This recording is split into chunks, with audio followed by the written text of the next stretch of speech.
Hi, I'm Julian from Potential Park, and today I want to talk to you about applying online and the horror that it means for candidates.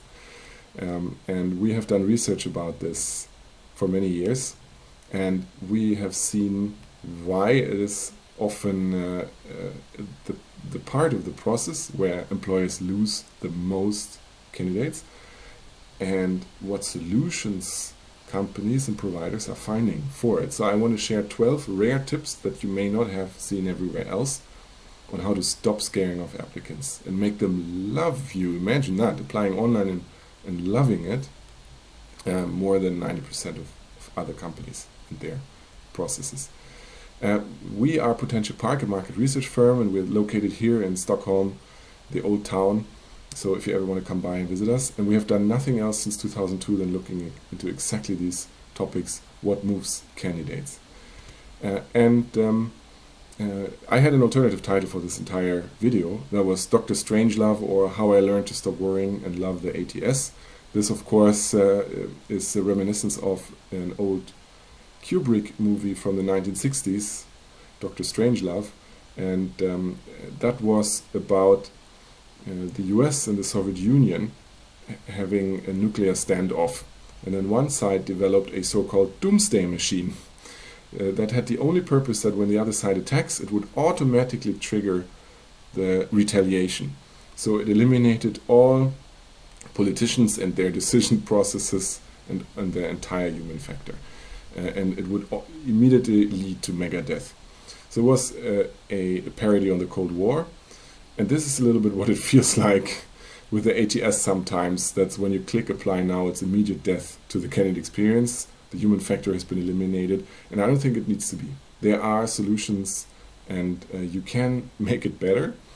And it's actually an area in which a lot is happening and changing, and you don't need to feel hopeless, and it should not be a cold war between employers and candidates. First, we need to clarify, this is the most fundamental part, horror-free for whom? Who do you build an ATS for? The ones that purchase it in the companies are not always the ones that are actually on board with this, because they are not always in the HR department. It's not the recruiters, not the HR marketing teams. But you, of course, know that the ATS is a marketing tool. And if that is not established among the stakeholders that you work with, you will have a much harder time with everything else. So you need to make sure everyone understands the ATS is a marketing tool. Pursue a candidate-first approach for all the little decisions, and see that you are in a competition for applicants. If you just have an ATS and the job search and everything else in place for what it was originally built for, that's efficiency and saving costs, making everything easier for the employer, you are not competitive. Here's the quote from a famous market researcher who said, being most concerned with efficiency and precision will get you straight and accurately to exactly the wrong place. That's actually a quote from me. I'm not that famous, but I think it's very true. We have some data. You can scream, but you can't run. This is what it feels for candidates. And over a third of them, so you see here the numbers for Asia, Europe, and the US from our studies, have said that they have already given up an online application, at least once. And those are students and graduates. They're a very good barometer for what makes a good candidate experience. They can compare with everything else on the internet, and most ATSs are not as intuitive as things should be. So people drop out. And what are their biggest frustration? Well, it's all things that have to do with transparency. Number one, what 62% worldwide said is one of the biggest frustrations when applying online. It's unclear what the next step is. But it's also unclear how long the process takes to fill it out. Unclear what documents you need. And only then the fourth most ticked option here is it takes too long. So it's actually the transparency around it. It's communication, and those are things that can actually be fixed no matter which process you have, no matter which system you have. And it's true whether you can scream but you can run, not only for the candidates, but also for you. If you work in employer branding or HR marketing, and you need to make sure that candidates come in by the end of the day, you can look at it as a funnel, as in marketing. Here with the AIDA funnel, or in this case, awareness, interest, consideration, application, you often start getting clicks and views, and not only on the job boards, but also more and more on social media, with search engine optimization, with ads. And as people go down through this funnel, some of them will eventually, hopefully, apply. And now what you can do is you can put more people in at the top, but often it's actually much easier to lose fewer people at the bottom, because this is the most frustrating part. And if people have come so far that they apply, and then you lose them, it's very costly. Imagine what you've already invested into them getting this far. So this to solve this problem is actually good for the entire organization, even from a cost point of view. And therefore, this is a task for true heroes. And if the job was so easy, they wouldn't have hired you for it as a smart person. And you have a difficult mission, but it's doable. And there is no one else who will do this. So to establish this mindset of seeing it as a part of the funnel from a marketing perspective is not easy, but we've seen it work over time, and that's really your task. And what goes in line with this, the second point here, is no one is happy with the vanilla. That means with the standard version of an applicant tracking system. You always need adjustments, often additional providers, additional front ends to make it candidate friendly. And that goes across all of these. They're like topics you put on the vanilla ice that you need to get. The way the search and the jobs work for users, and the user experience here, the registration process, the application form, the whole guidance around it, and also the process and the speed, how soon you respond, all these things, they need to be thought through, that they work for you, adjusted to your audience, to your situation, maybe your countries. And this doesn't come with a standard ATS. And the way I know this is that the applicant tracking system providers themselves, they are also employers, obviously. They're partly really big employers, like SAP or Oracle or some others. They also don't use the vanilla. They also implement it and adjust it and develop it further. So they actually know, and if you really talk to them about this way, they acknowledge that an ATS needs to be adjusted and developed over time to be competitive.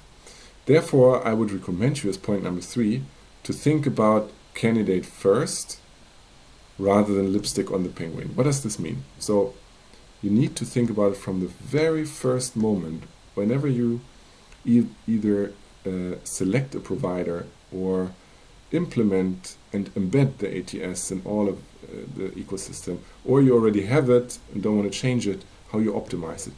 Don't wait and then say we first make this work from an IT technical point of view for the recruiter experience, and then we're going to fix it for the candidates. That's like putting lipstick on a penguin. It will still be a penguin. You need to think about the candidates from the first moment on, as early as you can. And that the second point here means it then is a continuous process. Don't wait for the big bang where it's going to be perfect when you launch it, or then you wait for some change in 3 years. Think of it as an organic change. And this is how software works these days everywhere. In order to achieve this, I would really recommend you to use a double strategy. That is, on the one hand side, think in terms of sprints, as they do in the agile methodology, that you see countless short races to improve the candidate experience around the ATS.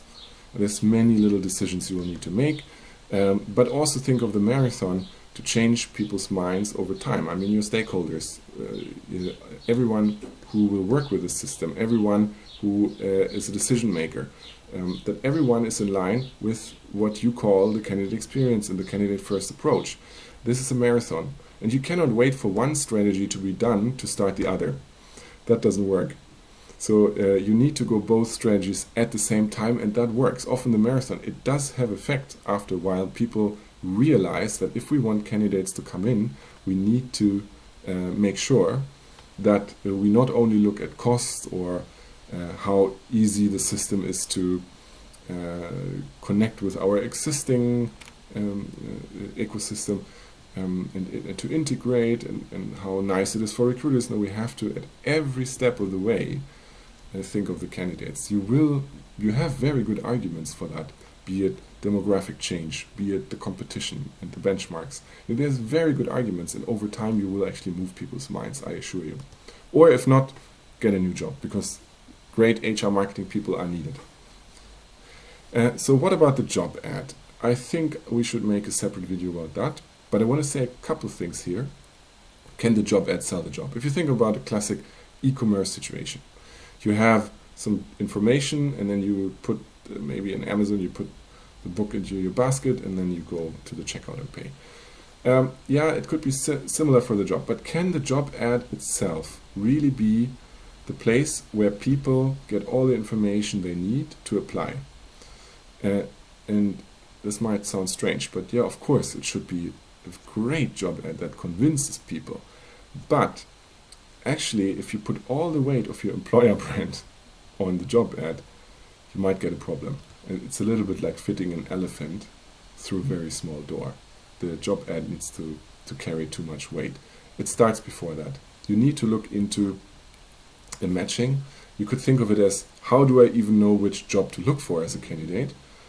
For that, I need to understand you as an employer. I need some insights, maybe stories, campaigns that drive me to your career website, campaigns on social media, for example, and where you have content to explain why you are an attractive employer, and also, ideally, a little bit more about the teams, the projects, the departments, the functions, the roles, whatever people need to understand, so they know which job to even look for.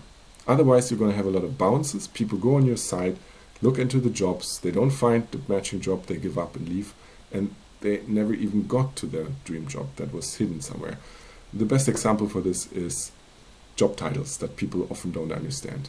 So the matching candidate, right job, starts already before the job search. It starts on the career website. And when it comes to the job search, that means this area on your site where you can filter or maybe type in keywords in order to find the right job. If you have more than a couple jobs, you need to give that kind of searching and filtering option. Then you can learn from Google, because Google thinks about it this way. If you type something in, let's say cats, it does not just, Google doesn't just scan all the websites in the world for the word cats. That would be quite literal. But it thinks about, okay, someone who types in cats, what do they maybe mean? And it starts trying to understand semantically what you mean. If you misspell, you know all this. Did you mean this and this? It will try to understand if you maybe meant something else. Google will try to see, what did others click that typed in cats? Is it maybe the opera? Is it cat food or cat videos? What is it? What did others click on? And of course, very importantly, Google shows what people paid for. So if you type in cats, you'll probably see cat food if a vendor paid for that to be seen by you, if you are their demographic. And you can hack your own job search piece the same way. Maybe you should talk to your provider about this. Others, some companies actually get Google's help directly, and they use Google's search power and machine on their own career website to semantically understand what candidates type in or what filters they select, to understand what jobs actually they need to. And this is a completely different approach than just like they use this word and that word appears in the job ad. It's much smarter than that. But you can also try this with other providers. Think about alternative wording. If someone types in pupil, you show them apprenticeships, for example. You learn from your traffic. You see when people type in this, they often land on that job ad. That seems to be the one they mean or they look for. Try to learn from people's behavior on your site. Or you push your own job ads. This is a little bit equivalent to what people pay for being seen on Google, you can actually, I know at least one employer, I'm not going to name, who under similar jobs or hot jobs promotes the jobs that are hardest to fill. So you often, when you search for a job, you see some other suggestions that they need to promote more. And that's also a way to think about this. So you can do a lot with this than just a literal job search and filter. Number 6 is, why would a candidate keep reading the job ad? If you think of it from a marketing perspective, maybe there's a first impression, maybe you can think of it as heuristic, a rule of thumb. Someone spends maybe 15 seconds, what do they see in the job ad? And if then they say, oh, this sounds interesting, if they spend 45 seconds, what do they see? Rather than a library approach where they will actually go from the top to the bottom of the job ad, this is not how humans behave. So you need to get their attention to have an attractive job ad. You need some aha effect, some wow effect. And if you take such a heuristic, like what do they see? And some companies actually have this, that they have a preview of every job, that when you click on it on your job list, you see only a short preview, and then when it looks interesting, you click on it again, you get the full expanded view. That's one smart way of looking at this. And here I have a nice little insult for all of us. Nick Wignall actually points out that we're not always as rational as humans as we think. We put feelings over facts, images over words. We all know this. Inspiration over information, but we don't always apply this to job ads. Things on the right-hand side here are things that candidates actually react to. I could also put some more emotional things here, like images and so on, but I think you get the point here. Some of these things on the right are missing on a lot of the job ads that we analyze. Are the benefits really big? Yeah, we pay you. Great, but every other company pays me as well. So what is the special benefit? Can you make it attractive and interesting? What's the purpose? Purpose is a very big motivational driver. What's the purpose behind this job or the team I work in? Or do you have a purpose as part of your EVP that you can promote here? Not just company X is one of the largest providers in the world of blah, blah, blah. Nobody cares. Well, they already know this. This is not for PR boilerplates. This is HR marketing. And this is how the job ad should be built up. And some of the other points I list here, I don't want to go too much into it now, but think of it along these terms. Maybe one, public transport, what do I mean? Well, how long is it from my home to the place? That's not so unimportant these days. How do I get there? Do I need to commute for a long time? That's how candidates think about it. So if you put this at the center of it, rather than just the requirements and long list of bullet points, you are actually ahead of 90% of employers already. This is one of my favorite points because it's so underrated and candidates get so frustrated about it, and you can actually change it. And on the left-hand side here, you have 3 death sentences for the candidate experience. That's not knowing where my application is, what's happening to it. It's waiting, just waiting, and feeling forgotten. Did I apply? Oh yeah, I applied a couple of weeks ago. I've already given up. They have never come back. And you might actually still look into that person. They have already given you up. How bad is this? Avoid this at any cost. So on the right-hand side, you have some things that companies can do to show they respect people's time. It's deadlines in the job ads to show when will this job close. And if you don't have a deadline, say that you don't have a deadline. It's better than not knowing anything. It's the application form. How long does it take to fill it out?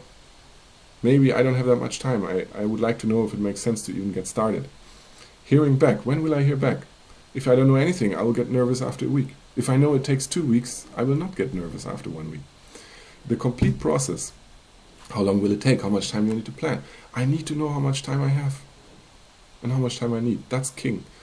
To illustrate this, I have 2 examples from my favorite advertiser, Rory Sutherland. I can really recommend his books. And that's what's worse. Your flight is delayed or your flight is 60 minutes delayed. From all we know of psychology and behavioral economy is that the first is much worse because you have absolutely no idea what to do. Should I go to the counter, call the hotline, or what? And the second one, Yeah, it sounds bad. 60 minutes is a bad delay, but you can handle it. You're now in control of what you can do, and that's much better. And another way to illustrate this, also an example from Rory Sutherland, is what is Uber's USP? It's not just that it's cheaper and has a nice app. No, it's actually that you can see where your car is. So you're in total control of time, and you're much more relaxed. While if you call a taxi, it's basically torture from the first second on because you have no idea if it's even coming. Think about it like this. An application is a bit like an avocado. You know, the problem with avocados is that they have only this short moment where they're good. So they're basically telling you, not yet, not yet, not yet, now, too late. And that's the time window you have for applicants. It's a short window of opportunity when someone applies for you and your hiring manager.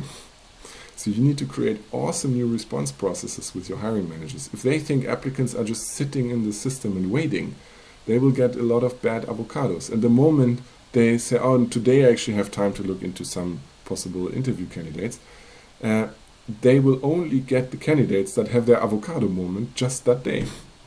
And others have already moved on. And if you're aware of this, it's really logical, but it's easy to miss.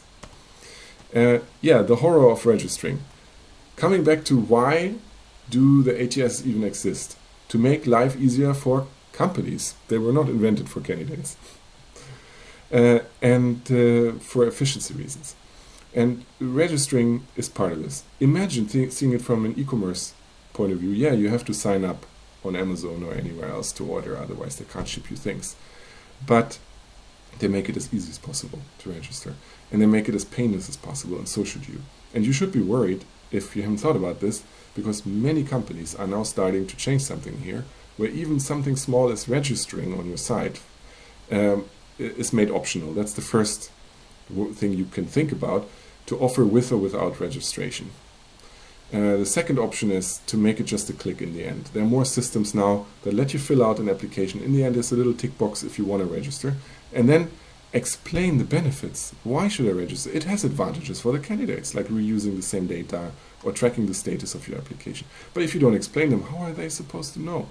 More companies use these ways of making registering less horrible for candidates, and they have fewer dropouts. That's a competitive factor for you. Then another part that's very obvious about the application form, once you think of it, is to make the form different and the process different for different audiences, depending on their seniority and how hard it is to get them. Why would you ask accountants for a driver's license? Why would you ask tech talent for a cover letter? You will not get them to explain why they are worthy for you. That's not the market in the tech talent segment. You have to explain why you're worthy for them if they're really good. So don't ask them for a cover letter unless you really have to. The opposite for example, students that look for an internship, this is typically where you get a lot of applicants. So why would you make it one click and super easy? You just get too many similar applications and don't know who to invite. So you need to think about it from a recruiter's point of view here also. How do you equip recruiters with different forms, versions, or functionality, so that they have the right tool for the right job profile, the right audience. Number 11, and we're almost through now. If your form has some, obviously, mandatory fields, but then it has also some not mandatory fields, that can be really confusing for candidates. It's a mixed message. If, for example, your strength or your cover letter, you can enter it, but you don't have to. Well, then me as an applicant will think, if I don't fill it out but others do, I'll have a disadvantage. Don't leave people with this confusion. It's really bad user experience. And we've seen this in tests that people get stuck at this point and then they fill it out anyway. So it's not really an advantage for anyone.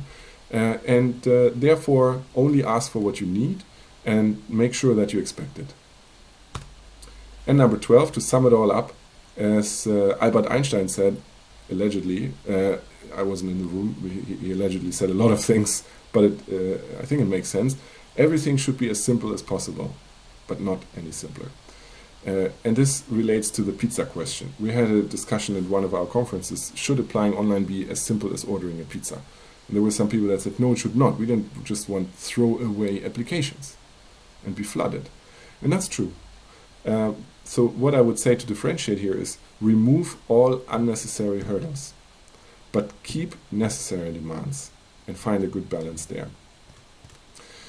I have summed it all up here on the takeaway slide. I will not go through all this, but if you want to take a screenshot or stop the video, you will have it all here in one overview. And there's 2 extra points that I always have for you.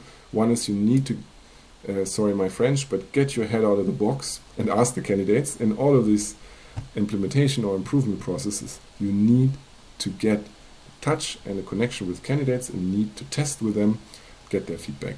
And the other thing that's related to it, mind the bear. You know the story, if you're in the forest and the bear comes running after you, then you don't need to be faster than the bear. Unfortunately, you only need to outrun your friends. And that's the competitive situation.